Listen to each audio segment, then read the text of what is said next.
Hello viewers, আসসালামু আলাইকুম।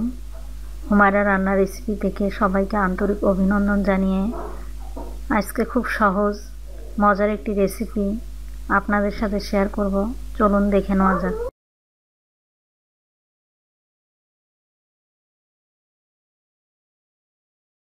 এখানে আমি কিছু সিম আর কিছু ছোট আলু খুব সুন্দর করে ধুয়ে ভালোভাবে ছোট ছোট করে কেটে নিয়েছি।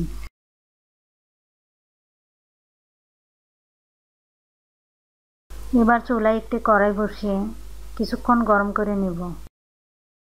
কড়াইটা যদি আমরা ভালোভাবে গরম করে নেই তাহলে ভাজি করার সময় ভাজি কড়াইতে লেগে যাবে না। এখন পরিমাণ মতো সরিষার তেল দিয়ে দিচ্ছি। তেলটাও ভালোভাবে গরম করে নেব।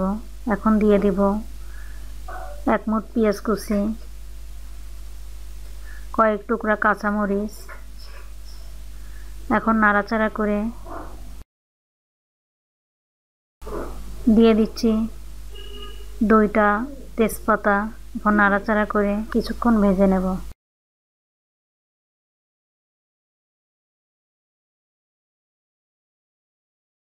এ পর্যায়ে দিয়ে দিচ্ছি 1/2 চামচ কালো জিরা।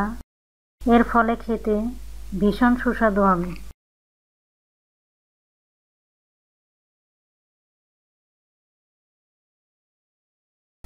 এখন দিয়ে দেব আগে থেকেই কেটে রাখা সবজিগুলো।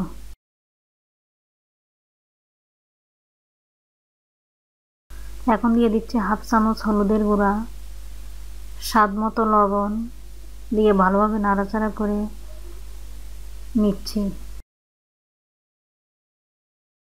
এ সময় চুলার আঁচটা মিডিয়াম রাখতে হবে। নাড়াচাড়া করে ঢেকে দেব 5 মিনিটের জন্য। ফিরে এলাম 5 মিনিট পর। এখন ভালোভাবে নাড়াচাড়া করে নিচ্ছি। এ সময় চুলার আঁচটা মিডিয়াম থেকে একটু কমিয়ে দিতে হবে। আমি এখানে কোনো প্রকার পানি ব্যবহার করব না।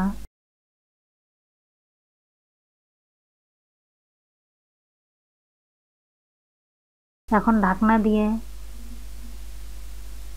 আবারও কিছুক্ষণ রান্না করে নেব, যতক্ষণ না পর্যন্ত সিম আলুগুলো সিদ্ধ হয়ে যাচ্ছে ততক্ষণ রান্না করে নেব।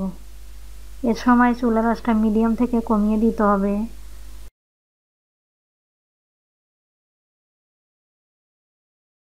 কিছুক্ষণ পরপর নাড়াচাড়া করে দেব।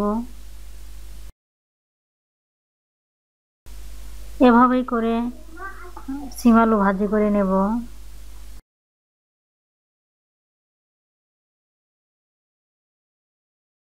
নামানোর পূর্বে দিয়ে দিচ্ছি 1/2 চামচ জিরার গুঁড়া, দিয়ে নাড়াচাড়া করে নামিয়ে নেব।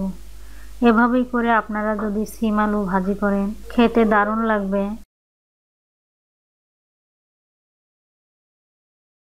অল্প সময়ে এভাবেই করে সিম আলু ভাজি করে নিতে পারি।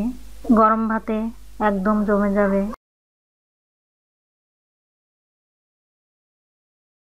এভাবেই করে অল্প সময়ে সিম আলু ভাজি করে নিলাম।